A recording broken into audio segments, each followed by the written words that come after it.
OK，頭先係講一啲 Adidas 嘅波衫嘅新聞啦。咁而家我哋講 Puma，不過講 Puma之餘都可以講埋 Nike 嘅。Nike 就應該係3月23號出世界盃波衫啦。咁而 Puma 咧就3月24號啊。如果冇錯嘅話，3月24號就出嗰批Away Jersey 黑色球衣啦，世界盃嘅。咁如果你睇而家澳洲 Puma 咧，咁都唔係淨係啲衫嘅，咁你可以睇下鞋嘅嚇。咁啱啱就翻咗啲抄 Appstat 嘅 Suede 啊新色，咁又係復活節蛋嘅顏色嚟嘅。咁會有啲咩色咧？粉藍色啦嚇。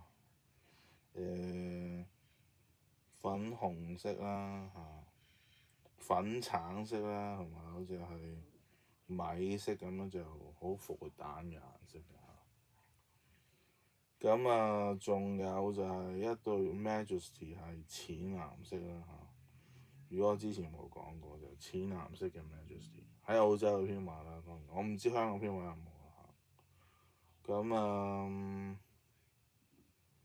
就仲有啲咩啊？咁有啲可能齋 Puma logo 嘅波衫咯嚇，嗰啲嘅你話 football jersey 好，有 soccer jersey 好，齋 Puma logo、Puma King 嗰啲咁樣咯。咁呢期可能你會想睇多啲足球嘢，咁我講少啲籃球嘢啦。因為世界盃啊嘛，